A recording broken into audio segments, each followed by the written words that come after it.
I'm Stella, and I'm 28 years old. 3 days ago, I came home to find my sister Maya hosting a house tour for potential buyers of my apartment. The apartment I've been paying for since I was 22. The one I saved for through college while working 2 jobs and eating ramen noodles for months. Maya was standing in my living room, clipboard in hand, discussing square footage and neighborhood amenities like she owned the place. Where are you watching from today? Drop your location in the comments below, and hit that like and subscribe button if you've ever felt completely betrayed by family. You'll definitely want to stick around for what happened next. Now let me tell you how I got here, because trust me, this story gets so much worse before it gets better. But spoiler alert, it definitely gets better. My family has always treated me like their personal ATM. My parents, Robert and Linda Johnson, perfected the art of emotional manipulation wrapped in family guilt. Stella, honey, you know how tight things are right now. Could you help with the mortgage payment? Or my personal favorite, we raised you for 18 years. The least you can do is help out when we need it. Maya, my younger sister, was supposed to be different. While our parents trained her to be their precious princess who couldn't possibly work full-time because her delicate constitution required focusing on her studies, I foolishly believed she was just caught in their web. I thought if I protected her financially, she'd eventually break free and become independent. How naive can one person be? Apparently, very. I'd been covering Maya's student loans, car payments, and even her rent for the past 2 years, all because she was building her career in marketing and needed time to establish herself. Meanwhile, I was working 60-hour weeks at a financial consulting firm, living modestly, and funneling my hard-earned money to keep my family afloat. The apartment situation started 6 months ago, when I decided to take my first real vacation in 5 years. A week in Costa Rica, my one indulgence after landing a promotion that finally allowed me to breathe financially. Maya offered to house sit and take care of Bruce Lee, my 3-year-old golden retriever who's basically my child. Of course I'll watch Bruce Lee, she'd said, hugging me at the airport. He's like my nephew. Go enjoy yourself, sis. You deserve this. I should have known something was wrong when I returned to find my mail organized in neat piles. Maya's version of organization usually involved shoving things in random drawers. But I was jet-lagged and happy to be home with Bruce Lee, who practically knocked me over with excitement. It wasn't until 3 days later that the real bomb dropped. I was walking Bruce Lee around the block when Mrs. Henderson from 4B stopped me. Stella, dear, I'm so sorry to hear you're selling. The apartment market is crazy right now, but I hope you get a good price.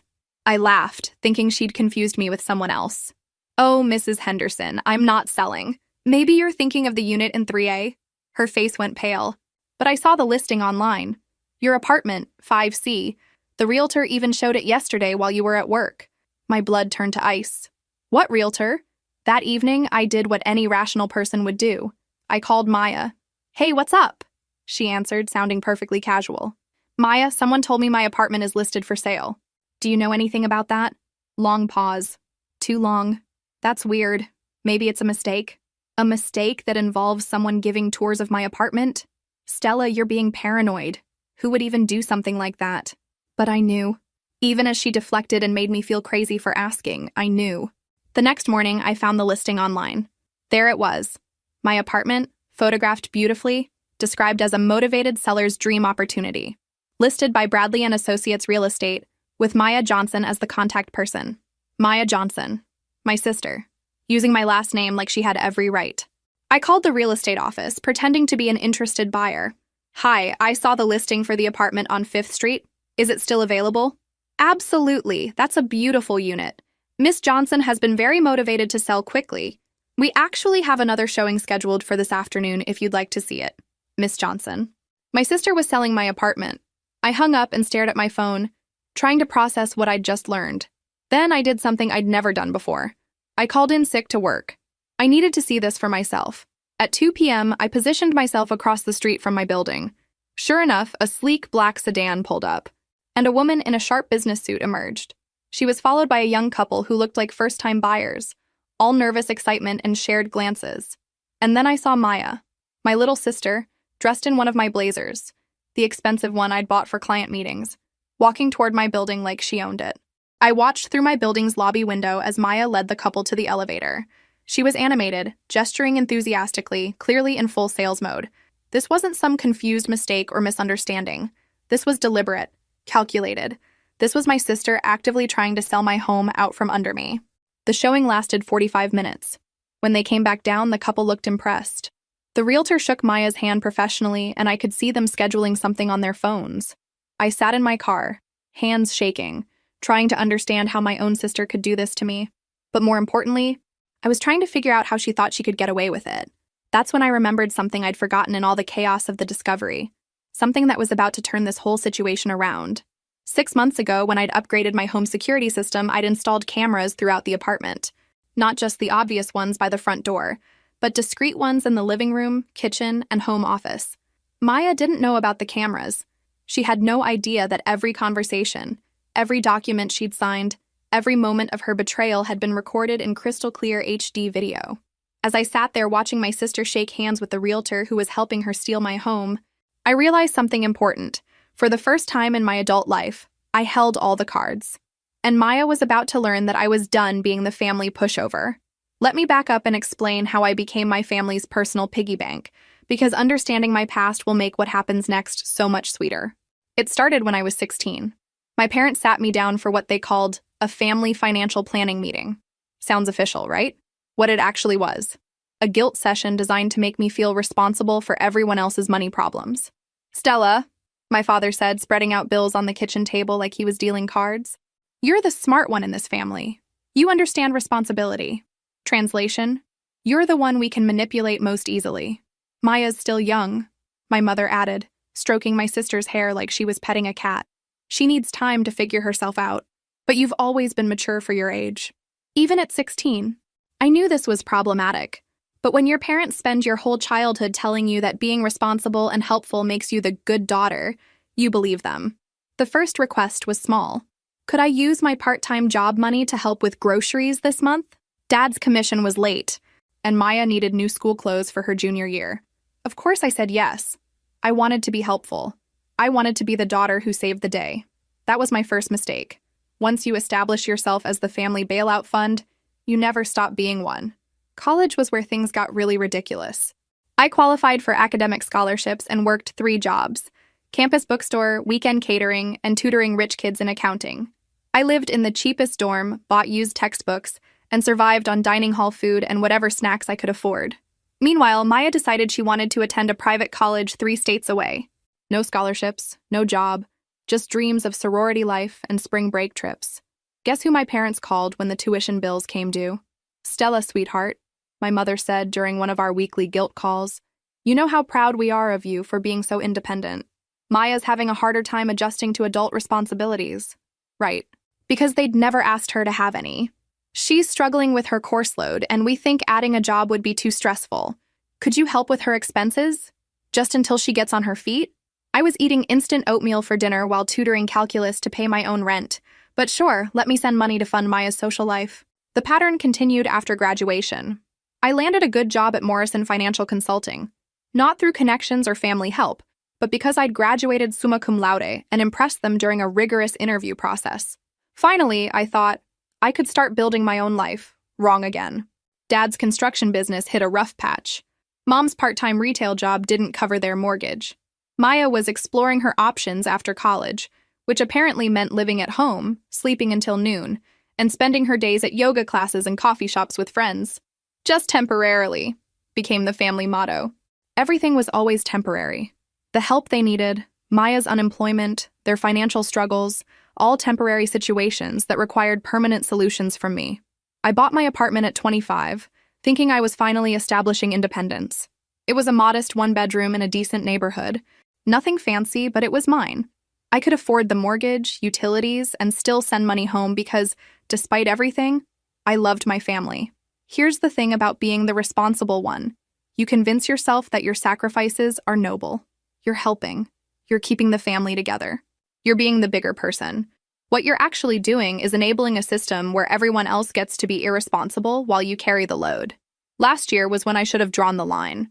Maya had been between jobs for 8 months. Not unemployed, between jobs, as if she was carefully selecting between multiple amazing offers instead of binge-watching Netflix and posting Instagram photos of her elaborate brunches. Dad called me on a Tuesday morning while I was reviewing quarterly reports for a major client.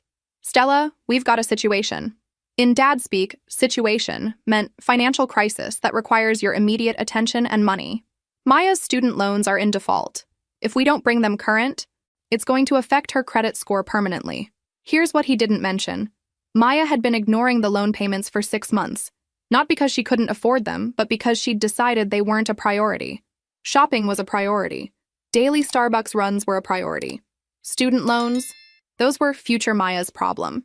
How much? I asked, already knowing I was going to pay it. $18,000. I nearly dropped my phone. $18,000? It sounds like a lot, but think of it as an investment in Maya's future. Once her credit is protected, she can get a good apartment. Maybe a car loan, really start building her adult life. With whose money? I wanted to ask, but I didn't. I transferred the money that afternoon. That was 3 months before I planned my Costa Rica trip. 3 months before I stupidly trusted Maya with my apartment keys. 3 months before I discovered that the sister I'd been protecting and supporting was actively trying to sell my home behind my back. You want to know the most infuriating part? I'd been planning to help Maya with a down payment on her own apartment when I got back from vacation. I'd saved an additional $15,000 specifically for that purpose, because I genuinely wanted her to have the independence I thought she craved. Turns out she didn't want independence. She wanted my apartment. She wanted my life, just handed to her without the work, the sacrifice, or the years of eating ramen noodles to afford it. But here's what Maya didn't understand about me. Being the responsible one doesn't make you weak. It makes you strategic. It teaches you to plan, to think ahead, to document everything. Those security cameras I'd installed, they weren't just for package theft protection. I'd learned to be careful about everything in my life, including protecting my own property. The previous tenant had warned me about building management occasionally doing inspections without proper notice, so I'd invested in a comprehensive system. Every angle of my apartment was covered. Motion-activated, cloud-stored, time-stamped video evidence. Maya thought she was smart, using my week away to set up her real estate scheme. What she didn't realize was that I'd been watching every single move she made through my phone app while sipping pina coladas on the beach. I had footage of her measuring rooms, staging furniture, and even bringing that realtor over for a preliminary assessment 2 days into my vacation. But the best part, the absolute best part, was the video of her in my home office, sitting at my desk, practicing forging my signature on legal documents. Have you ever watched someone you love betray you in real time? It's horrifying and oddly liberating simultaneously. Horrifying because you're watching proof that they never really loved you back. Liberating because you finally have permission to stop sacrificing yourself for people who see you as nothing more than a resource. Tomorrow, I was going to have a conversation with Maya, but first I needed to make sure I had all my evidence organized. Because this time, I wasn't just going to be the responsible one. I was going to be the one holding all the cards. And Maya was about to learn what happens when you try to steal from someone who spent her whole life cleaning up other people's messes. The next morning, I did something I'd never done in my adult life. I took a personal day specifically to deal with family drama. Usually, I'd try to handle these situations around work, during lunch breaks or after hours, because my job was the one thing in my life that was actually mine. But this required my full attention. I made coffee, the expensive kind I usually save for weekends, and settled in front of my laptop to review 6 months' worth of security footage. If I was going to confront Maya, I needed to understand exactly what she'd been doing and when. The first surprise came from the very first day of my vacation. I'd left Maya detailed instructions for Bruce Lee's care, emergency contacts, and explicit permission to stay in the apartment while I was gone. What I saw on the footage made my stomach turn. Within 2 hours of my departure, Maya was going through my personal documents. Not looking for Bruce Lee's vet information or anything practical, she was in my bedroom, rifling through my dresser drawers, examining bank statements I kept in my home office, even photographing financial documents with her phone. This wasn't opportunistic behavior. This was premeditated. Day 2 got worse. Maya brought someone over, a woman in a business suit who spent an hour measuring rooms and taking photos. Even more damning, they were clearly discussing renovation possibilities and market value. I watched my sister gesture around my living room like she was already planning where to put her own furniture. But day 3 was when Maya crossed the line from betrayal into outright fraud. The footage showed her setting up my laptop on the kitchen table, surrounded by official-looking documents she'd clearly obtained from somewhere. For the next hour, I watched my baby sister practice forging my signature. Not just casual attempts, she had samples of my real signature from birthday cards and old documents, and she was methodically perfecting her technique. I had to pause the video. Seeing my own sister deliberately preparing to commit identity theft was like watching someone I loved die in real time. The next few days showed Maya meeting with the realtor, bringing over potential buyers for preliminary viewings, and even having what appeared to be serious negotiations about listing prices and closing timelines. By day 5, she was confident enough to start showing the apartment to serious buyers. I screenshotted every frame that showed criminal activity and organized them chronologically: forgery, fraud, identity theft, illegal entry for commercial purposes. Maya had unknowingly created a documentary of her own crimes. But the most revealing footage was from yesterday evening, after I'd confronted her on the phone. I watched Maya pace my living room, clearly agitated, making phone calls I couldn't hear. Then she opened my laptop again and started deleting browsing history and clearing recent files. She knew she was in trouble, and she was trying to cover her tracks. What Maya didn't realize was that my security system uploaded everything to cloud storage in real time. Deleting files from my laptop did absolutely nothing to the evidence I'd already downloaded. Around noon, I decided to take Bruce Lee for a walk, partly because he needed exercise, but mostly because I needed air and thinking time before making my next move. Bruce Lee has always been a good judge of character. He loved Maya when she was genuine, but lately, he'd been acting strange around her, less enthusiastic, more cautious. Now I understood why. Dogs can sense deception, and Maya had been lying to all of us for months. My phone rang while I was sitting in the park, watching Bruce Lee chase squirrels. Maya's name flashed on the screen. "Hey," I answered, keeping my voice neutral. "Stella, I've been thinking about what you said yesterday, about the apartment listing." "Here we go," I thought. Time for more lies. "I did some research, and I think there might have been some kind of identity theft situation. Someone might have used your information to create a fake listing." The audacity was breathtaking. She was actually going to try to convince me that someone else had stolen my identity, when I had video footage of her practicing my signature. "That's terrible," I said. "Have you reported it to the police?" Long pause. "Well, I thought maybe we should talk to the family first. You know how Dad gets about involving authorities in family business." "Of course. Bring Dad into it. Make this about family loyalty instead of criminal behavior." "You're right," I agreed. "We should definitely handle this as a family." "Great. Why don't you come over for dinner tonight? Mom's making that pasta you like, and we can all figure out how to handle this together." A family dinner. How perfectly typical. When Maya screwed up, the solution was always to bring in the parents so they could collectively pressure me into letting it slide. "I'll be there," I said. "What time?" 6:30. "And Stella? Don't stress about this. We'll figure it out together." After hanging up, I sat in the park for another hour, planning my approach. I could arrive at dinner with printed screenshots and legal documents, lay out Maya's crimes like evidence in a courtroom, and demand justice. But that's what the old Stella would have done. The old Stella, who always hoped her family would do the right thing if she just presented the facts clearly enough. The new Stella understood something crucial. My family had never been interested in justice. They were interested in maintaining the status quo that benefited everyone except me. So I was going to try a different approach. I was going to give them exactly what they expected: confused, concerned Stella, who needed their help solving this mysterious problem. I was going to let them think they were manipulating me while I gathered even more evidence of their true character. Because here's what I'd learned from years of being the family problem solver. Sometimes the best way to catch people in lies is to give them enough rope to hang themselves. At 6:25 p.m., I knocked on my parents' front door, carrying a bottle of wine and wearing the concerned expression of a daughter seeking family guidance. Maya opened the door with a hug that felt like betrayal wrapped in performance art. "I'm so glad you're here," she said. "We're going to get this whole mess straightened out." Yes, we were. Just not in the way she was expecting. Over dinner, I was going to find out exactly how deep this conspiracy went. And by the end of the evening, everyone at that table was going to understand that the family pushover had officially retired. Walking into my parents' house that evening felt like entering enemy territory, except the enemies were people who'd known me since birth and thought they could predict my every move.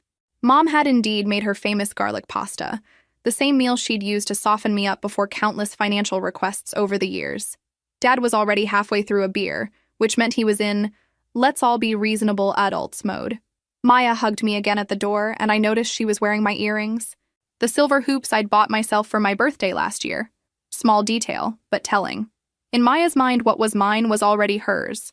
"So," Dad said as we settled around the dinner table, "Maya told us about this identity theft situation. Sounds like a real mess." I nodded, taking a bite of pasta. "It's been so stressful. I can't understand how someone got access to enough of my information to list my apartment. These scammers are getting more sophisticated," Mom chimed in. They probably got your details from some data breach and figured they could make quick money.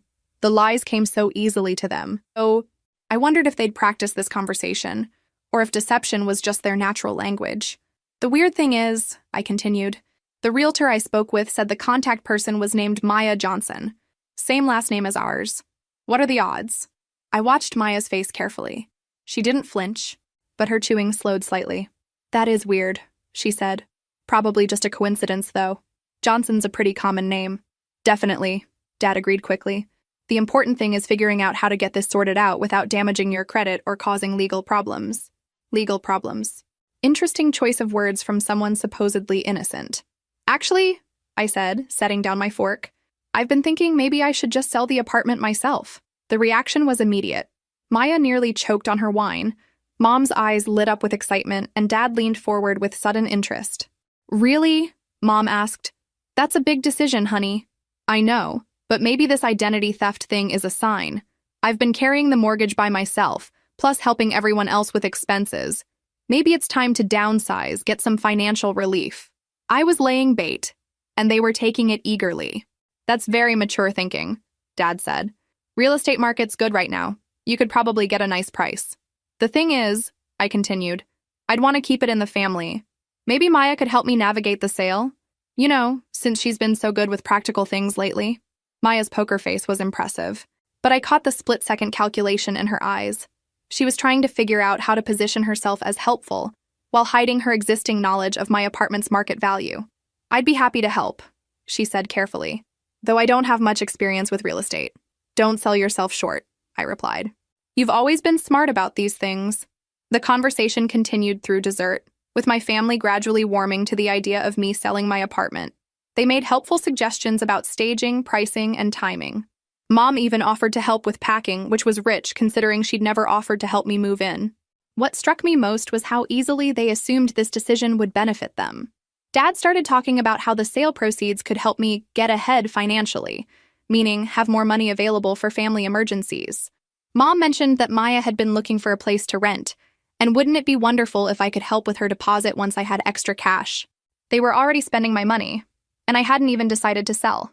Around 9 p.m., I excused myself to use the bathroom, but actually went to the kitchen to refill my water glass. I could hear their voices from the dining room, speaking in the hushed tones families use when they think they're having a private conversation.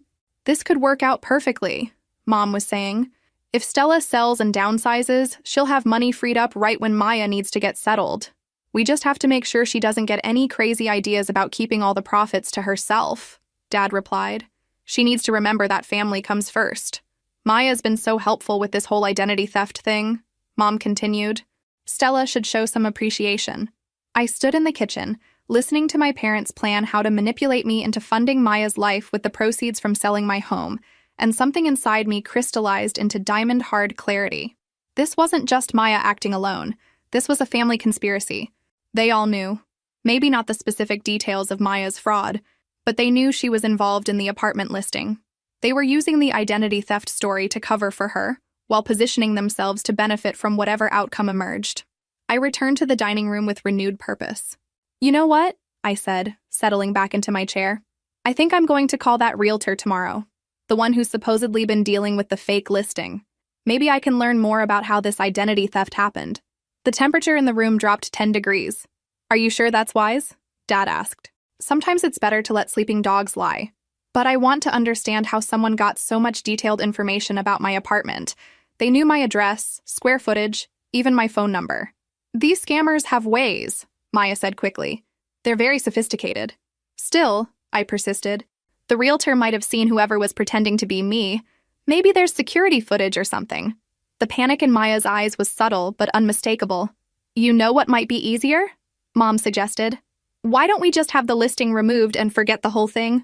No harm, no foul. No harm, no foul. Except for the fraud, identity theft, and betrayal of trust. Maybe you're right, I said. I just hate the idea of someone getting away with using my name. We finished the evening with promises to stay in touch about my decision to sell, and Maya offered to help me research the real estate market.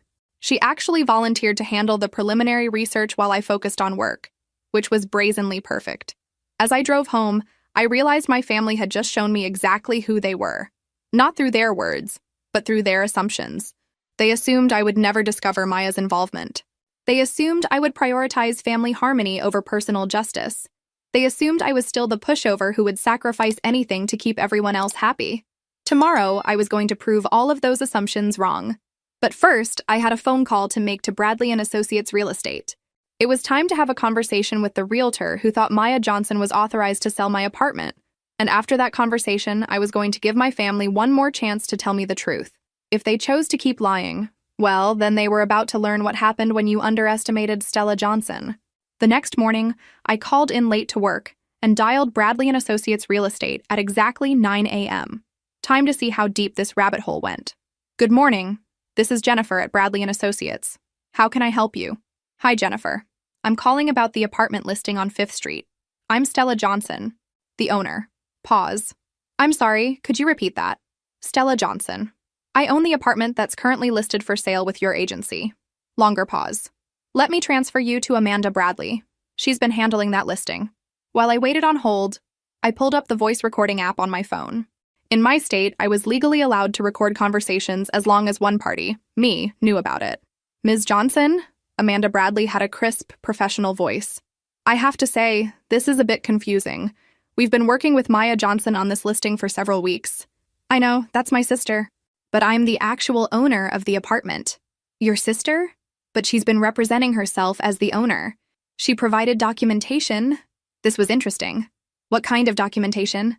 Well, I have copies of what appear to be ownership papers with her signature, and she's been very knowledgeable about the property details. Of course she has, I thought. She's been living there. Ms. Bradley, I think there's been a significant misunderstanding. Maya doesn't own the apartment. I do. And I never authorized any listing. The silence stretched long enough that I wondered if she'd hung up. Ms. Johnson, if what you're saying is true, this is a very serious situation. We're talking about potential fraud. I'm afraid it is true. I can provide documentation of my ownership, mortgage statements, whatever you need. I think we need to meet in person. Can you come in today? Absolutely. What time works for you? We scheduled a meeting for 2 p.m. That gave me the morning to gather my documentation and prepare for what was likely to be a very enlightening conversation. I spent the next hour organizing files. My original purchase agreement, mortgage statements, insurance documents, tax records, everything that proved I was the sole owner of my apartment. Then I prepared a USB drive with the most damning security footage from Maya's week of deception. At 11 a.m., my phone rang. Maya. Hey, I've been thinking about your apartment situation, she said, sounding upbeat. I did some research last night and I found some good real estate agents if you decide to sell. The nerve was astounding. She was calling to recommend real estate agents while already working with one behind my back. That's so thoughtful of you, I replied. What agents did you find? Well, there's this company called Bradley & Associates that seems really professional. They specialize in quick sales for motivated sellers. I had to admire the strategy.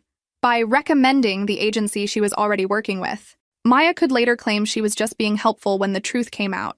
Bradley & Associates, I repeated. I'll look into them. Great. And Stella? I know this whole identity theft thing has been stressful, but don't let it rush you into any big decisions.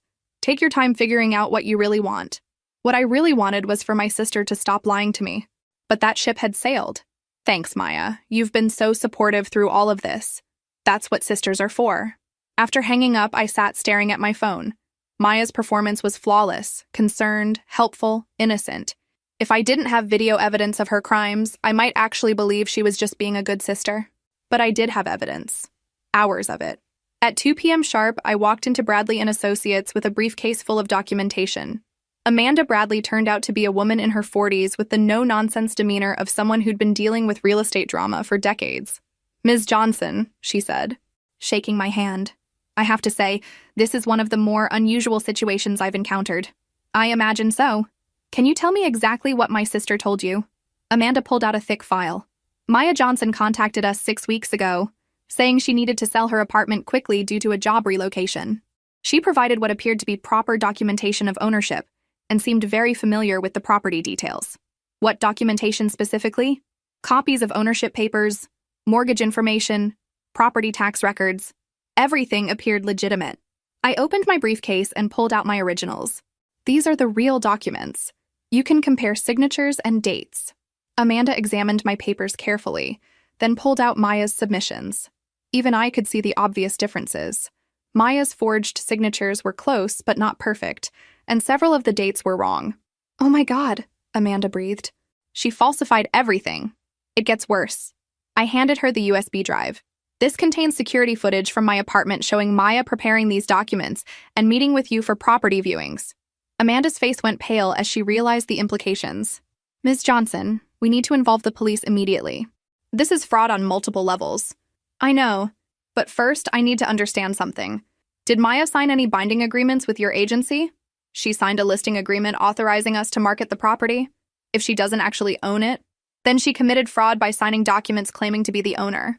Amanda nodded grimly. "We'll need to cancel the listing immediately and notify anyone who's made offers." "How many offers?" 3. One of them was quite serious. A young couple planning to put in an offer this week. Maya had come incredibly close to actually stealing my apartment. If I hadn't discovered the listing when I did, if those buyers had moved forward, if a sale had been initiated with forged documents. "Ms. Johnson," Amanda said carefully, "I have to ask, is it possible Maya believed she had some legitimate claim to the property? Could there have been a misunderstanding about ownership?" "No misunderstanding. The apartment is mine, bought with my money, in my name only." Maya knew she was committing fraud. Amanda was quiet for a moment, processing the implications for her agency. "We'll cooperate fully with any legal proceedings. We had no idea we were facilitating fraud." I left the real estate office with a promise that the listing would be removed immediately, and that Amanda would provide written documentation of Maya's deception for legal proceedings. But I wasn't ready to involve the police yet. First, I wanted to give my family one final opportunity to tell me the truth. That evening, I called Maya. "I had an interesting conversation today," I said without preamble. "Oh? About what?" "About my apartment listing. Apparently, the identity thief has been very active. Meeting with real estate agents, signing documents, even scheduling showings." Silence. "Maya? Are you there?" "Yeah, I'm here. That's really disturbing." "It is. In fact, the situation is so serious that I think we need to involve the police." "The police? Stella, don't you think that's a bit extreme? I mean, no real harm was done, right?" And there it was. Maya's true concern wasn't my welfare or justice. It was avoiding consequences. No real harm? "Maya, someone impersonated me and tried to sell my home." "I know, but maybe we could handle this privately. You know how Dad feels about involving authorities in family matters." "This isn't a family matter." "Maya, this is a crime." "Stella, please, can we talk about this in person? I really think we should discuss this with Mom and Dad before making any big decisions." Another family meeting. Another attempt to pressure me into letting criminal behavior slide for the sake of family harmony. "Fine," I said.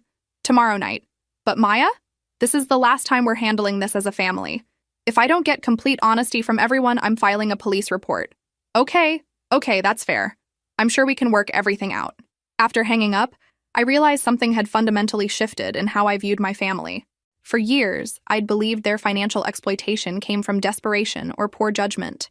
I'd convinced myself they loved me but just had different values about money and responsibility.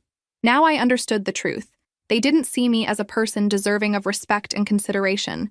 They saw me as a resource to be managed and manipulated. Tomorrow's family meeting wasn't going to be about reconciliation. It was going to be about consequences. And this time I was walking in with all the evidence I needed to prove that Maya hadn't just committed fraud. She'd done it with my parents' knowledge and support. Time to find out if my family valued truth more than convenience. Though honestly, I was pretty sure I already knew the answer. The second family dinner in 3 days. If I didn't know better, I'd think we were becoming close. I arrived at my parents' house at 7 p.m. carrying my laptop bag and the same bottle of wine from Tuesday night, still unopened because I'd been too focused on gathering intelligence to drink. Maya answered the door again, but this time her smile looked strained. "Hey, thanks for coming." Mom had made her second-tier comfort food, meatloaf and mashed potatoes. Not the special pasta treatment, but still a clear attempt at emotional manipulation through carbohydrates. "So," Dad said as we settled around the table, "Maya explained that you're worried about involving the police in this identity theft situation." Not how I would have phrased it, but okay. "I'm concerned about the implications," I replied. "Whoever did this had access to very specific information about my apartment and my personal details." "These scammers have sophisticated networks," Mom said. "They probably bought your information online." I nodded thoughtfully. That's what I assumed initially, but then I spoke with the real estate agent today. The collective tension was subtle but unmistakable. Shoulders stiffening, chewing slowing, eyes avoiding direct contact. "What did they say?" Maya asked, her voice carefully neutral.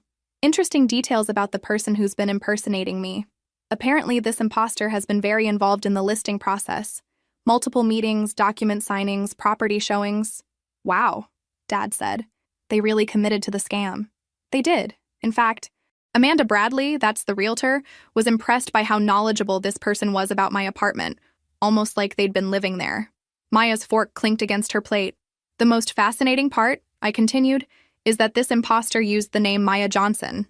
And according to Amanda, she looked to be in her early 20s, blonde hair, about 5'6". Quite a coincidence." The silence stretched until it became uncomfortable. "Stella," Mom said finally, "what exactly are you implying?" "I'm not implying anything. I'm stating facts.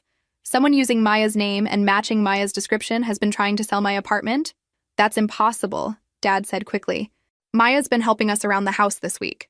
"Has she? All week?" More silence. "Look," Maya said, setting down her fork. "I know how this looks. But I swear to you, I had nothing to do with any apartment listing." I opened my laptop. "I was hoping you'd say that." "What are you doing?" Mom asked nervously. "Something I should have done Tuesday night. I'm going to show you the security footage from my apartment." The panic was immediate and visible. Maya went pale, Dad started to object, and Mom reached for her wine glass like she was grabbing a life preserver. "Stella," Dad said, "I don't think this is necessary. We believe you about the identity theft." "Do you?" "Because your reaction suggests otherwise." I turned the laptop screen toward them and pressed play on the first video. Maya going through my personal documents on day 1 of my vacation. "This is dated 6 days ago," I said calmly. "That's Maya in my apartment, photographing my financial statements." Maya's breathing became shallow. "Stella, I can explain." "I hope so, because there's more." I played the footage of Maya meeting with Amanda Bradley for the first time, then the video of her practicing my signature at my kitchen table. "This is particularly interesting," I said, pausing on a clear shot of Maya holding a pen over legal documents. "That's Maya, preparing to forge my signature on real estate contracts." "Turn it off," Mom whispered. "We're not done yet." I played the footage of Maya giving apartment tours to potential buyers. "And this is Maya 3 days ago, showing my apartment to people interested in buying it." By the time I closed the laptop, Maya was crying, and my parents looked like they'd aged 10 years. "Well," I said, "anyone have anything they'd like to share?" Maya broke first.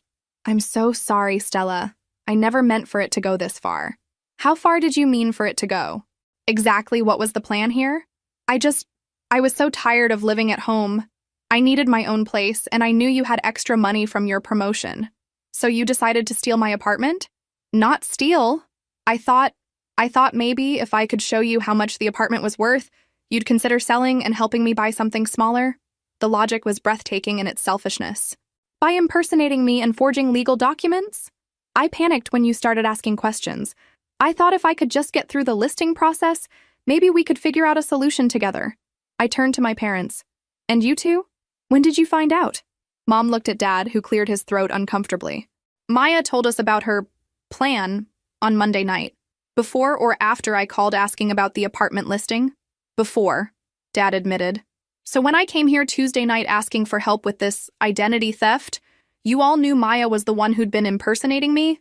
"We thought it would be better to handle it privately," Mom said. "Maya made a mistake, but she's family." "A mistake." I let that word hang in the air. "Maya committed identity theft, fraud, and forgery. That's not a mistake. That's a series of deliberate criminal acts." "Stella, please," Maya pleaded. "I'll fix this. I'll call the realtor and explain everything. We can make this go away." "It's too late for that. Amanda Bradley already knows the truth. She's required to report fraud to the authorities." The room erupted in panicked voices. Maya begged me to call Amanda and convince her not to report anything. Dad suggested we find a lawyer to handle this quietly. Mom wanted to know if there was a way to make this disappear. I listened to my family frantically trying to figure out how to avoid consequences for Maya's crimes. And I realized something important. They weren't sorry about the betrayal. They were sorry about getting caught. "Here's what's going to happen," I said, standing up. "I'm filing a police report tomorrow morning. Maya is going to face legal consequences for her actions, and I'm done financially supporting any of you." "You can't be serious." Dad said. She's your sister. She's also a criminal who tried to steal my home. Stella, Mom said desperately, think about what this will do to our family. I am thinking about it. For the first time in my adult life, I'm thinking about what's best for me instead of what's most convenient for everyone else. I packed up my laptop and headed toward the door. Where are you going? Maya called after me. Home, to my apartment. The one you tried to sell. Stella, wait, Dad said. Can't we work something out? Maya could pay you back, do community service, something other than involving the police. I turned back to look at them. Maya sobbing, Mom wringing her hands, Dad desperate to fix this without consequences. You know what the saddest part is? If Maya had just asked me for help buying her own place, I probably would have said yes. I've been sending you money for years, bailing everyone out of financial problems, never asking for anything in return. We know, Mom said. And we're grateful. No, you're not. You're entitled. You think my money belongs to you. You think my apartment belongs to Maya. You think I exist to solve your problems without expecting basic honesty in return. I opened the front door. But here's what you never understood about me. Being generous doesn't make me weak. Being responsible doesn't make me a pushover. And being family doesn't give you the right to commit crimes against me. Maya ran after me onto the front porch. Stella, please. I'll do anything. I'll get a job. I'll pay you back everything. I'll move out of state if you want. Just please don't destroy my life over this. I turned to face my sister, the person I'd protected and supported and loved unconditionally for 28 years. Maya, I said gently, you destroyed your own life the moment you decided to steal from me. I'm just refusing to clean up your mess this time. As I drove home, I felt something I hadn't experienced in years. Peace. Not happiness exactly, but the deep calm that comes from finally stop carrying weight that was never yours to bear. Tomorrow I would file that police report. Maya would face legal consequences. My parents would have to deal with their financial problems without my help. And for the first time since I was 16 years old, I would wake up knowing that my money, my apartment, and my life belonged only to me. But first, I had one more surprise for my family, because while they'd been planning Maya's real estate scam, I'd been planning something of my own, something that would ensure they understood exactly how serious I was about being done with their manipulation. Have you ever had to establish firm boundaries with family members who saw you as their personal ATM? Share your experiences in the comments below. You're definitely not alone in this struggle. Friday morning, I woke up with the kind of clarity that comes from finally knowing exactly what you need to do. Bruce Lee was already sitting by my bedroom door, tail wagging, somehow sensing that today was going to be different. Morning, buddy, I said, scratching behind his ears. Ready for an adventure? I'd spent the night researching my legal options and making a timeline of Maya's crimes. The evidence was overwhelming. Video footage, forged documents, testimony from the real estate agent, and digital records of every fraudulent transaction. But before I filed that police report, I had one more card to play. At 9 a.m., I called my office and took a personal day. Then I called Maya. Stella, she answered on the first ring, voice bright with false hope. I'm so glad you called. I've been thinking about our conversation last night, and I have some ideas for how we can fix this. I'm sure you do. Can you meet me at my apartment in an hour? I want to show you something. Of course. Should I bring Mom and Dad? No, just you. After hanging up, I spent 30 minutes setting up my laptop and organizing printed screenshots from the security footage. I wanted Maya to understand exactly how much evidence I had before we moved to the next phase. She arrived at 10:15, looking nervous but trying to project confidence. She was wearing a different outfit than the night before, but the same hopeful expression of someone who still believed she could manipulate her way out of consequences. Thanks for giving me a chance to explain, she said, settling onto my couch. Bruce Lee, notably, went to his bed instead of greeting her. Before you explain anything, I said, I want you to see something.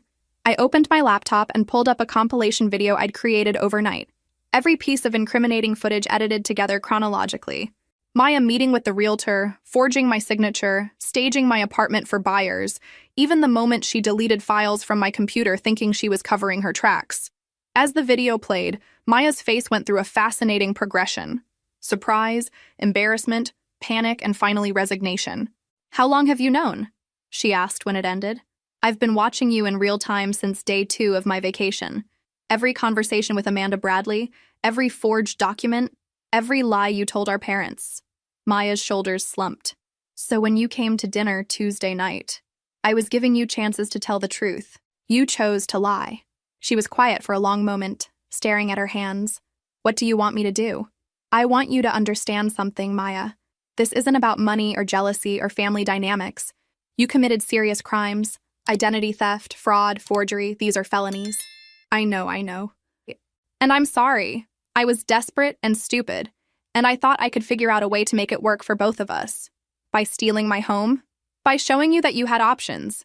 Stella, you've been killing yourself financially supporting all of us. I thought if you sold the apartment, you could get out from under the mortgage, and we could both start fresh. The rationalization was impressive. In Maya's version, committing fraud against me was actually helping me. With whose money was I supposed to start fresh, Maya? After giving you the proceeds from selling my apartment? She didn't have an answer for that. Here's what's going to happen, I said. In 1 hour, I'm going to the police station to file a report. You can either come with me and cooperate fully, or you can wait for them to come find you. Stella, please, isn't there another way? You mean like the family meeting approach? Where mom and dad help pressure me into dropping this for the sake of family harmony? Maya flinched. We weren't trying to pressure you. Maya, you literally tried to steal my house. Our parents knew about it and helped cover for you. What exactly do you call that? She started crying again, but this time it felt different. Less manipulative. More genuinely desperate. I'll lose everything, she whispered. A criminal record? Any chance at a decent job? Probably jail time. Yes, I agreed. You will face consequences for your actions. That's how accountability works. And you're okay with that? Destroying your sister's life? I studied her face. The same face I'd been protecting and supporting for years. Maya had always been beautiful, charming, able to convince people to give her what she wanted. But sitting there in my living room, confronted with evidence of her crimes, she just looked young and scared. Maya, I said gently, I didn't destroy your life. You did. I'm just refusing to save you from the consequences anymore. She wiped her eyes with my throw pillow. Even in crisis, Maya made herself comfortable with my belongings. Will you visit me if I go to jail? The question broke my heart a little. Not because I felt guilty about reporting her crimes, but because it showed how completely Maya misunderstood our relationship. She thought family meant unconditional support regardless of behavior. I'd finally learned it meant love with boundaries. I don't know, I answered honestly. That depends on what happens next. Maya left my apartment 20 minutes later, with a promise to meet me at the police station at noon. I didn't entirely believe she'd show up, but it didn't matter. I had enough evidence to proceed with or without her cooperation. What do you think will happen next?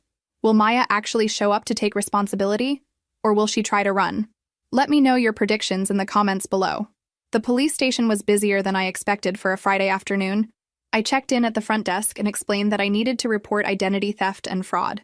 The desk sergeant directed me to Detective Morrison, a woman in her 40s with the patient demeanor of someone who'd heard every possible family crime story. Ms. Johnson, she said, reviewing my initial statement. This is quite a comprehensive case. You have video evidence of the alleged perpetrator committing these crimes? Hours of it, plus documentation from the real estate agency and records of all the fraudulent activities. Detective Morrison studied the printed screenshots I'd brought. And this is your sister?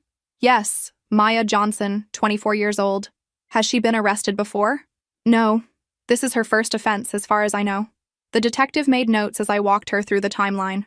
Maya's access to my apartment, the weeks of preparation, the meetings with the realtor, the forged documents.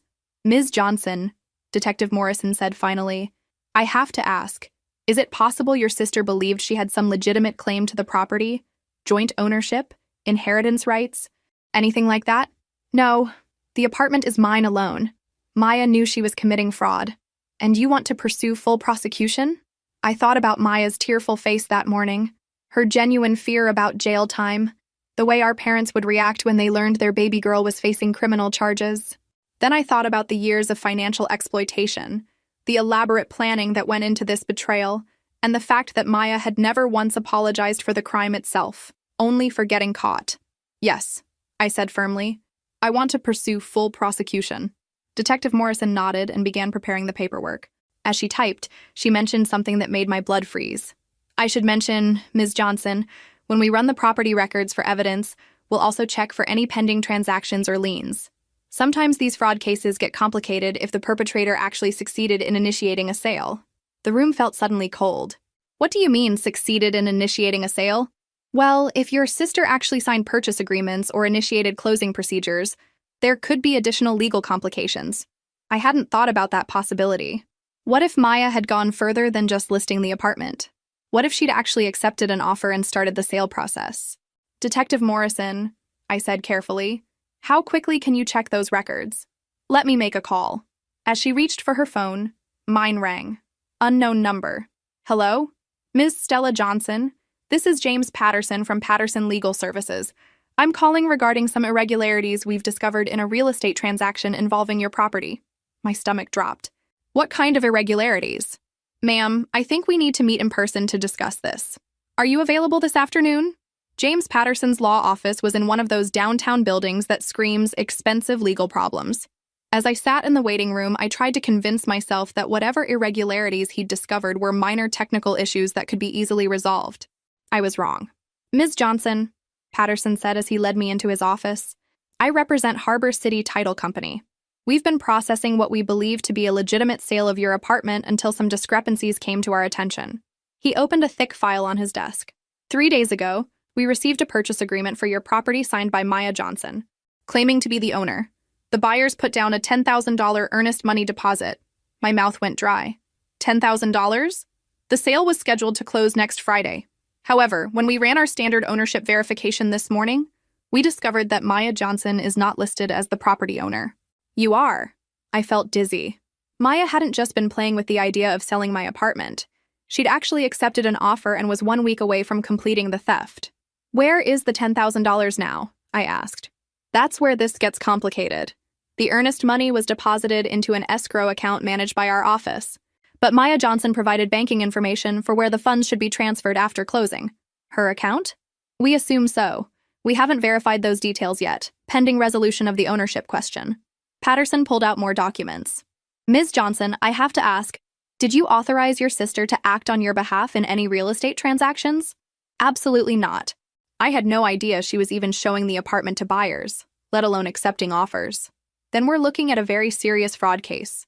Not only did Maya Johnson misrepresent ownership, but she attempted to steal significant money from the buyers, and potentially would have received proceeds from selling property she doesn't own. The scope of Maya's crime was staggering. She hadn't just forged documents. She'd created an entire elaborate scheme to steal my apartment and pocket the sale proceeds. What happens to the buyers? I asked. That's our immediate concern. The Hendersons. They're a young couple buying their first home. They've already arranged financing, scheduled inspections, and planned their move. They're completely innocent victims in this fraud. I thought about the earnest young couple I'd seen touring my apartment in Maya's company. They'd looked so excited, so hopeful about buying their first home. Maya had been willing to destroy their dreams along with stealing my property. Can the sale be stopped? It already has been. We placed a hold on all transactions when the ownership discrepancy was discovered, but now we need to determine how to proceed legally. Patterson leaned back in his chair. Ms. Johnson, have you filed a police report about this fraud? I was literally at the police station when you called. Detective Morrison is handling the case. Good. You'll need to provide our office with copies of your police report and any evidence you have of Maya's fraudulent activities. We'll need to coordinate with law enforcement to ensure the Hendersons get their deposit back and that Maya faces appropriate charges. As Patterson explained the legal complexities, my phone buzzed with a text from Maya. Stella, we need to talk. It's urgent. I showed Patterson the message. She probably knows the sale was discovered. Don't respond to her directly. Any communication with Maya should go through your attorney or the police at this point. I don't have an attorney.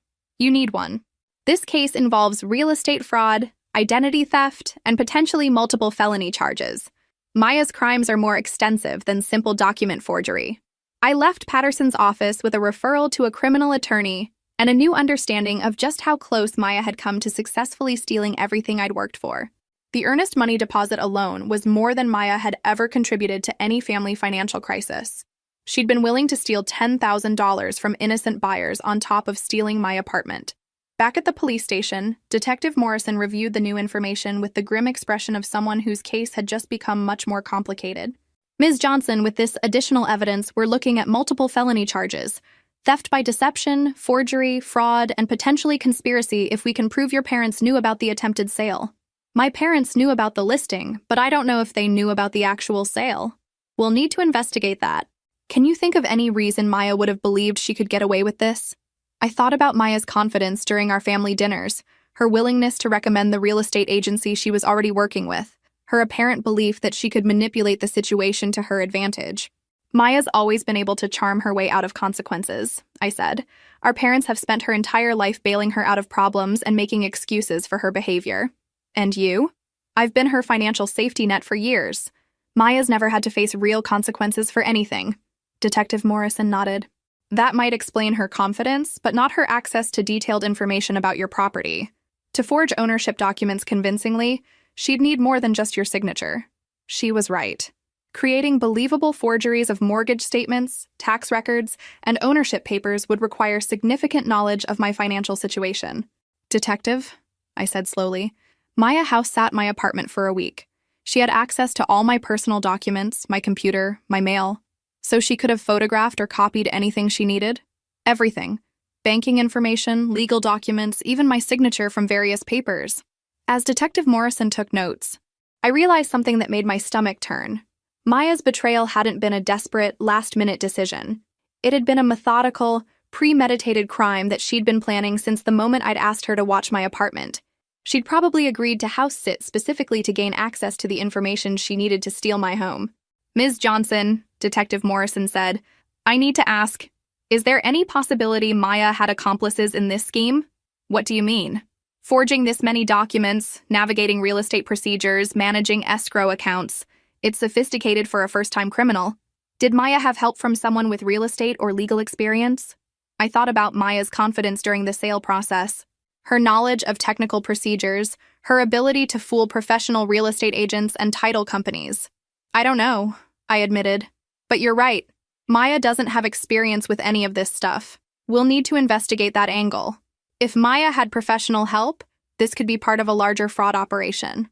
As I drove home from the police station, I realized that discovering Maya's crime had been just the beginning. The deeper the investigation went, the more complex and disturbing her betrayal became. But there was one silver lining in all of this. Maya had made a crucial mistake that was about to turn her elaborate scheme into evidence of her own guilt. She'd underestimated me completely. Again. That evening, I sat in my apartment with Bruce Lee curled up next to me, trying to process everything I'd learned. Maya hadn't just tried to steal my apartment, she'd created an entire criminal enterprise around that theft. My phone had been buzzing all afternoon with calls from Maya, my parents, and even Amanda Bradley from the real estate agency. I'd ignored them all, following James Patterson's advice to let all communication go through proper legal channels. But around 8 p.m., my doorbell rang. Through my security camera, I could see my father standing in the hallway, looking older and more tired than I'd ever seen him. Part of me wanted to ignore him too, but curiosity won. Dad, I said, opening the door but not inviting him in. Stella, we need to talk. About what? About this police report, about what you're doing to your sister. I almost laughed. Even now, with Maya facing multiple felony charges for trying to steal my home, Dad was making me the villain. What I'm doing to Maya? She's been arrested, Stella. They came to the house 2 hours ago and took her away in handcuffs. Your mother is hysterical. Good, I thought, but didn't say. Let Mom be hysterical about the consequences of enabling her precious daughter's criminal behavior. Maya was arrested because she committed multiple felonies, I said calmly, not because I reported them. She made a mistake. She tried to steal my apartment and pocketed $10,000 from innocent buyers. That's not a mistake, Dad. That's organized crime. Dad's face crumpled. $10,000? What are you talking about? Apparently, Maya hadn't told our parents about the earnest money. This was about to get interesting. I explained about the completed sale agreement, the deposit money, and the fact that Maya had been 1 week away from successfully stealing my home and the buyer's money. That's impossible, Dad said weakly. Maya wouldn't. She couldn't. She did. I have video evidence of every step of the process. Dad leaned against my doorframe like he needed the support. Stella, please. She's your sister. Can't you find some way to work this out without destroying her life? Dad, Maya destroyed her own life when she decided to become a criminal. I'm just refusing to be her victim. But a criminal record, jail time. She'll never recover from this. Maybe she should have thought about that before committing multiple felonies. We stood there in my hallway, two people who'd spent decades navigating family crises, suddenly facing one that couldn't be solved with money or emotional manipulation. What do you want from me? Dad asked finally. Nothing. That's what you still don't understand. I don't want anything from any of you anymore. Stella, Dad, for 12 years I've been bailing this family out of financial problems. Maya's student loans, your business debt, Mom's medical bills, car repairs, mortgage payments. I've given you hundreds of thousands of dollars. Dad looked uncomfortable. We've been grateful for your help. No, you've been entitled to it. You assumed my money was your money. Maya assumed my apartment was her apartment. None of you ever asked what I wanted or needed. That's not true. When's the last time any of you asked how I was doing? Not financially. Personally. When's the last time you visited my apartment just to spend time with me? When's the last time you called to check on my life instead of asking for help with yours? Dad couldn't answer because we both knew the truth. I'd been an ATM to them, not a daughter or sister. Maya needs a lawyer, Dad said eventually. A good one.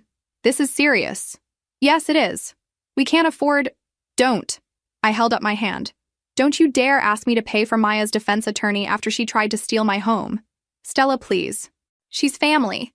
Family doesn't commit fraud against each other, Dad. Family doesn't lie and manipulate and steal.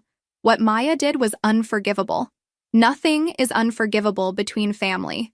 I looked at my father, the man who'd taught me to work hard, be responsible, and always help family in need. The same man who'd enabled Maya's irresponsible behavior and was now asking me to fund her defense against charges of trying to steal from me. You're wrong, I said quietly. Some things are unforgivable. And even if they weren't, forgiveness doesn't mean exemption from consequences. Dad left without another word. I watched through my security camera as he sat in his car in my parking lot for 20 minutes, probably calling Mom to report on his failed mission. An hour later, Mom called. Stella, she said without preamble, your sister is in jail. I know. She's scared and alone and needs her family. She should have thought about that before committing crimes against her family. You're being cruel. I'm being honest. Maya isn't in jail because I'm cruel.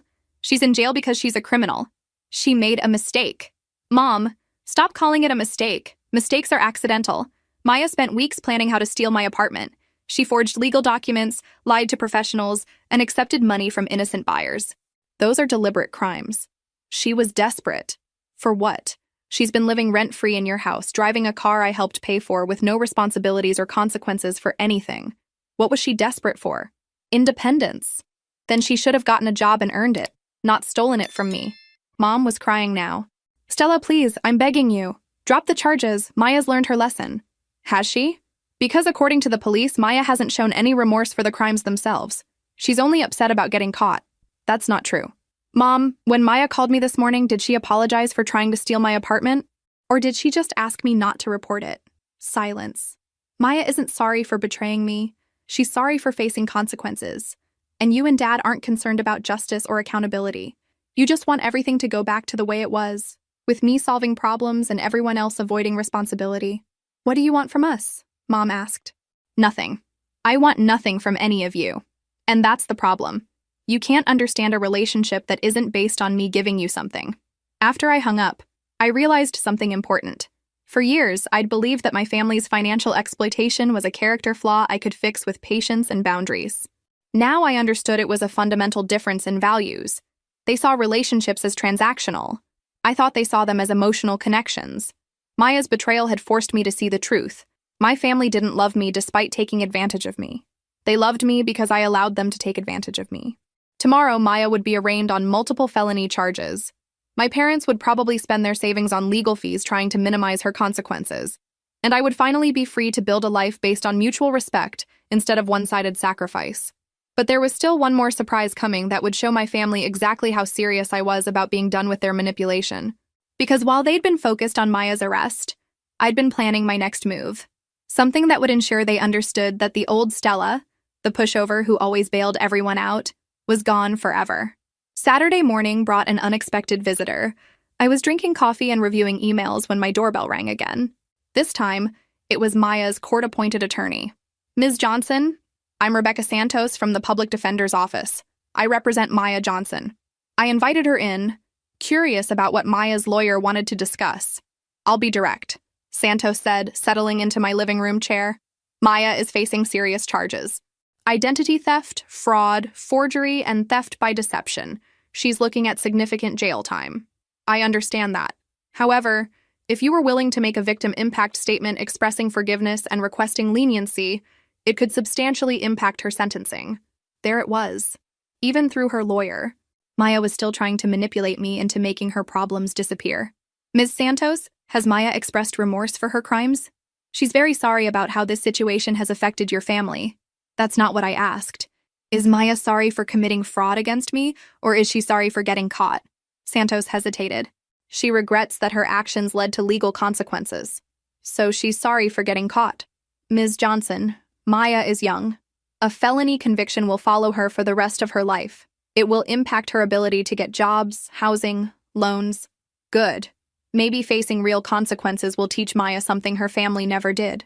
Santos tried a different approach. What would it take for you to consider requesting leniency? Some form of restitution? Community service? I thought about that question seriously. What would it take for me to forgive Maya and help her avoid prison? Complete honesty, I said finally. A genuine apology that acknowledges the planning and deliberate nature of her crimes. Acceptance of full responsibility without blaming desperation or family dynamics. And a commitment to making genuine restitution. Not just paying back money, but rebuilding trust through consistent action over years. That seems reasonable. But Maya isn't capable of that level of accountability. She still thinks she's the victim here. She still believes family should protect her from consequences regardless of her behavior. Santos gathered her papers. Ms. Johnson, I have to ask, is there anything that might complicate this case? Any evidence that might suggest Maya had accomplices or outside help? Interesting question. Why do you ask? Some of the forgeries are quite sophisticated. The real estate transactions were handled with a level of professionalism that seems beyond Maya's experience. I'd been wondering about that myself. Maya's confident navigation of complex real estate procedures had seemed out of character for someone with no relevant experience. Have you asked Maya about accomplices? She insists she acted alone, but the prosecution is investigating whether this fraud was part of a larger pattern. After Santos left, I called Detective Morrison. Detective, Maya's lawyer just asked me about possible accomplices. Is there something I should know? We're following several leads. Maya's banking records show some unusual transactions in the weeks before your vacation. Large deposits that don't match her stated income. What kind of deposits? Cash deposits totaling about $8,000 over 6 weeks. When we asked Maya about the source, she claimed they were family gifts. Family gifts. That would be my money, passed through my parents and given to Maya as help with expenses. Detective, those might actually be legitimate. I've been sending money to my parents regularly, and they often redistribute it to Maya. We'll need documentation of those transfers to verify Maya's claims. After hanging up, I spent the afternoon gathering financial records to help the police understand my family's money flow. Bank statements, transfer receipts, even text messages discussing various financial emergencies I'd helped resolve. As I organized the documents, I realized something disturbing.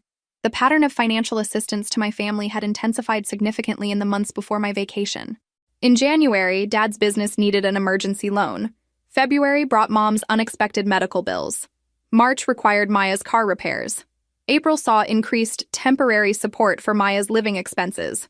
Looking at it chronologically, it seemed like my family had been systematically draining my savings in the months leading up to Maya's apartment scheme. Around 5 p.m., my phone rang. Unknown number again.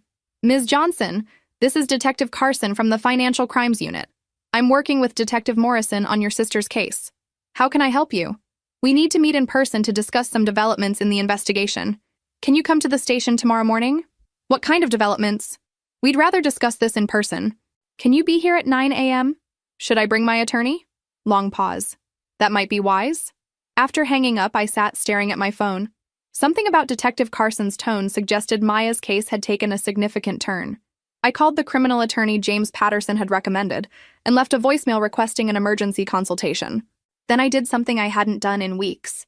I poured myself a glass of wine and tried to relax. Bruce Lee seemed to sense my tension. He abandoned his usual spot by the window and came to sit directly next to me, resting his head on my leg. What do you think, boy? Is this getting more complicated than we expected? Bruce Lee's response was to lick my hand and settle in for what he apparently anticipated would be a long evening of emotional support. I was grateful for his presence. Tomorrow's meeting with the Financial Crimes Unit suggested that Maya's betrayal was about to reveal additional layers of deception I hadn't yet discovered. But whatever Detective Carson wanted to discuss, I was ready. After years of being manipulated and taken advantage of, I'd learned to document everything, trust my instincts, and prepare for the worst while hoping for justice. Maya had underestimated me when she decided to steal my apartment. My parents had underestimated me when they assumed I'd always prioritize family harmony over personal accountability. Tomorrow, I suspected, we were all going to learn just how thoroughly Maya had underestimated the consequences of betraying someone who'd spent years cleaning up other people's messes. Because if there's one thing you learn from being the family problem solver, it's how to investigate, document, and expose the truth. And Maya's truth was apparently more complicated than any of us had realized. Monday morning at the police station, I sat across from Detective Carson and my attorney, Sarah Mitchell, as Carson opened a thick file that made my stomach drop. "Ms. Johnson," Carson began, "your sister's case has uncovered what appears to be a sophisticated real estate fraud operation." I felt the color drain from my face. What kind of operation? Maya wasn't acting alone. We've traced connections to at least 3 other similar cases in the past year: properties owned by young professionals, temporary access granted to family members, followed by fraudulent sale attempts. Sarah leaned forward. "Are you suggesting Maya is part of an organized crime ring?" "We're suggesting someone has been coaching inexperienced accomplices in real estate fraud techniques. The forged documents in Maya's case show professional-level expertise in multiple handwriting styles and document aging." Carson pulled out photographs of Maya's forged papers. These weren't created by an amateur. Someone with significant experience in document fraud prepared these for Maya. I thought about Maya's confidence during the real estate process, her knowledge of technical procedures, her ability to fool professional agents and title companies. "Who was helping her?" I asked. "We're still investigating, but we have a suspect. Someone Maya was in contact with regularly during the weeks of your vacation." Carson slid a phone records printout across the table. Highlighted in yellow were dozens of calls between Maya's number and one labeled Trevor Harrison, real estate consultant. Trevor Harrison has been investigated twice for real estate fraud, but never charged due to lack of evidence. His business model appears to involve recruiting family members of property owners to commit fraud on his behalf. The scope of Maya's betrayal kept expanding. She hadn't just decided to steal my apartment. She'd partnered with a known criminal to do it. "How did Maya meet this Trevor Harrison?" Sarah asked. According to Harrison's business records, Maya contacted him 6 months ago inquiring about real estate investment opportunities. He apparently identified her as a potential recruit and began grooming her for this fraud. 6 months ago. Before my vacation, before I'd asked Maya to house sit, before I'd trusted her with my keys. "Detective Carson," I said carefully, "are you telling me Maya planned this for 6 months? We believe Maya was recruited and trained for 6 months, then waited for an opportunity to access your property. Your vacation provided that opportunity." The room felt like it was spinning. Maya's offer to house sit hadn't been helpful sisterly behavior. It had been the final step in a premeditated criminal conspiracy. "Where is Trevor Harrison now?" Sarah asked. "That's where this gets interesting. Harrison disappeared 3 days ago, right after Maya's arrest. We have a warrant out for him, but he appears to have fled the state." Carson pulled out more documents. "Ms. Johnson, we need to ask about your family's financial situation. Maya's phone records show extensive conversations with Harrison about your income, assets, and financial habits." "What kind of conversations?" "Harrison appears to have coached Maya on gathering information about your finances, your property value, and your personal schedule. Maya provided him with detailed intelligence over several months." I felt physically sick. Every conversation I'd had with Maya about work, money, my apartment, my travel plans, she'd been reporting it all to her criminal partner. "Detective," Sarah said, "what charges is Maya facing now?" "Conspiracy to commit fraud, organized real estate theft, identity theft, and potentially money laundering if we can prove she was part of Harrison's broader operation." "Money laundering?" Carson nodded grimly. "The $8,000 in cash deposits Maya received weren't family gifts. They were payments from Harrison for gathering intelligence and preparing for the fraud. My family's money. The emergency loans, medical bills, and temporary support I'd provided had been funneled to Maya, who'd used them to fund her preparation for stealing my apartment." "Ms. Johnson," Carson continued, "we need you to understand, this wasn't just a family dispute that got out of hand. Maya participated in a criminal enterprise that targets people like you specifically. People like me? Young professionals with valuable property, strong family relationships, and a history of financial generosity. Harrison's operation identifies targets through their family members, then recruits those family members to commit fraud. The systematic nature of Maya's betrayal was breathtaking. She hadn't made a desperate mistake. She'd been a willing participant in organized crime. "What happens now?" I asked. Maya's facing significantly more serious charges. Instead of local fraud charges, this is now a federal case involving interstate commerce and organized crime. Carson closed the file. Ms. Johnson, I need to ask, do you still want to proceed with prosecution? The question caught me off guard. Why wouldn't I? Because Maya is facing potential federal prison time now. 20 years minimum if convicted of all charges. Some families prefer to focus on recovering assets rather than pursuing maximum penalties. I thought about Maya sitting in jail, probably still believing she could charm her way out of consequences. I thought about my parents, frantically trying to figure out how to save their precious daughter from the results of her own choices. And I thought about Trevor Harrison, who disappeared when his operation was exposed, leaving Maya to face consequences alone. Detective Carson, I said firmly. Maya chose to participate in organized crime. She chose to target me specifically because she knew my financial situation and trusted relationship. She spent months planning to steal everything I've worked for. So you want to proceed with full prosecution? Absolutely. Maya made her choices. Now she can live with the consequences. After leaving the police station, Sarah and I discussed the implications of Maya's federal charges. Stella, Sarah said as we stood outside the courthouse, you should know. Your family is probably going to intensify their pressure on you to drop charges or request leniency. They can try. Federal prosecutors rarely offer plea deals in organized crime cases. If Maya goes to trial and loses, she's looking at decades in prison. Good. Maybe other potential recruits will think twice before partnering with criminals to steal from their families. That evening, I sat in my apartment with Bruce Lee, finally understanding the complete scope of Maya's betrayal. She hadn't just tried to steal my apartment in a moment of desperation. She'd spent 6 months working with a known criminal to systematically gather intelligence and plan the theft of everything I'd worked for. And she'd used my own generosity, the money I'd sent to help my family, to fund her criminal preparation. Tomorrow, Maya would learn that her fraud case had become a federal organized crime investigation. My parents would learn that their baby girl was facing decades in prison for crimes they'd helped enable. And I would finally be free to build a life where being generous didn't make me a target for the people who were supposed to love me most. But first, I had one more decision to make, because Detective Carson had mentioned something that would determine whether Maya faced 20 years in prison or life without parole. And that decision was entirely up to me. 3 weeks later, I stood in the hallway outside federal court, watching my parents emerge from Maya's plea hearing. They looked decades older, broken by the reality of their daughter's choices and the consequences that no amount of family manipulation could avoid. Maya had pled guilty to conspiracy charges in exchange for a reduced sentence of 12 years in federal prison. The plea deal required her full cooperation in locating Trevor Harrison and dismantling his fraud operation. 12 years. Maya would be almost 40 when she was released. Mom approached me hesitantly, her eyes red from crying. Stella, she said quietly, Maya wants to see you before they transfer her to federal prison. I know, I got the message. Will you visit her? I'd been thinking about that question for weeks. Maya had written me a letter from jail. Not the manipulative guilt trip I'd expected, but what seemed like genuine acknowledgement of her crimes and their impact. I'll think about it, I said. Dad joined us in the hallway, looking defeated. Stella, I need you to know. We had no idea about Trevor Harrison or any criminal conspiracy. We thought Maya was just desperate. I know, Dad. And I did know. The federal investigation had confirmed that my parents were unknowing enablers, not criminal accomplices. They'd created the conditions that made Maya vulnerable to recruitment, but they hadn't conspired in the actual fraud. What happens now? Mom asked. Now you learn to function as a family without using me as your financial safety net, I said. And I move on with my life. Move on?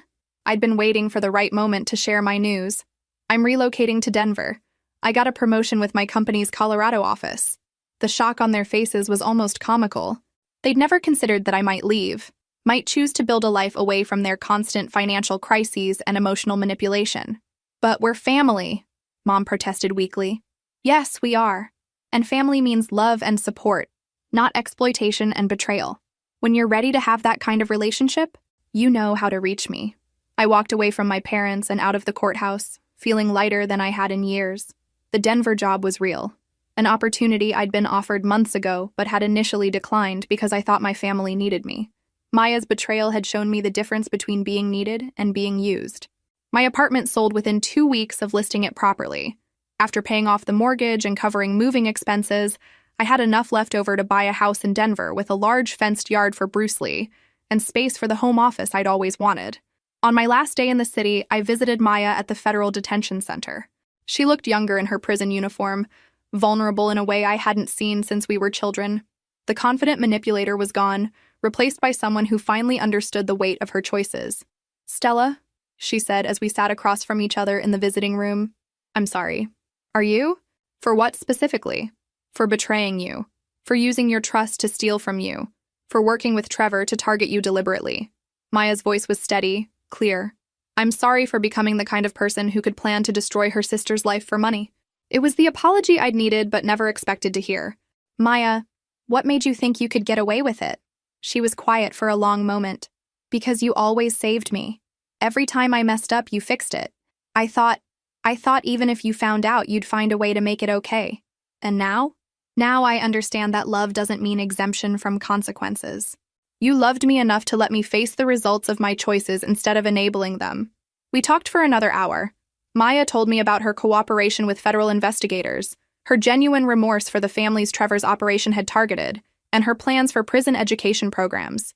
"Stella," she said as our visit ended, "I don't expect forgiveness.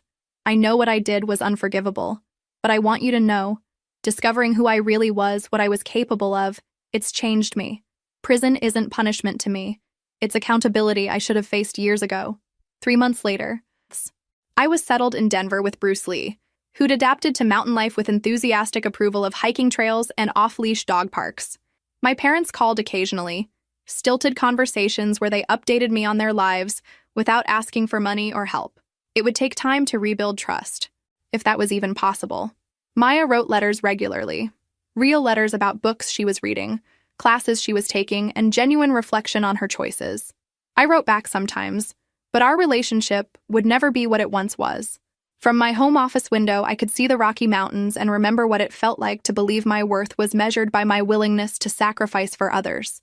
Trevor Harrison was captured 4 months after Maya's sentencing, arrested at a casino in Las Vegas where he'd been recruiting new accomplices. His trial would reveal the scope of his operation: dozens of families destroyed by fraud schemes that exploited love and trust. Maya's cooperation was instrumental in his conviction, and a sentence of life without parole. Sometimes people ask if I regret reporting Maya's crimes, if family loyalty should have outweighed justice. But love isn't about protecting people from the consequences of their choices. Love is about caring enough to let them face those consequences and grow from them. Maya's betrayal taught me that being generous doesn't require being naive, that being family doesn't excuse criminal behavior, and that the people who truly love you will respect your boundaries instead of constantly testing them. I still send lottery tickets to myself sometimes, not because I need the money now, but because they remind me that hope and possibility belong to me, not to people who would exploit my kindness. Bruce Lee is sleeping next to my desk as I finish writing this story, probably dreaming about the squirrels he chases in our new neighborhood. He's the only family member who's never asked me for anything except love and attention. If this story resonated with you, make sure to like and subscribe. Remember that protecting yourself isn't selfish, it's necessary. Family relationships should be based on mutual respect, not one-sided sacrifice. And sometimes, the greatest gift you can give someone you love is the chance to face the consequences of their choices and become the person they're capable of being, even if it takes 12 years in federal prison to get there.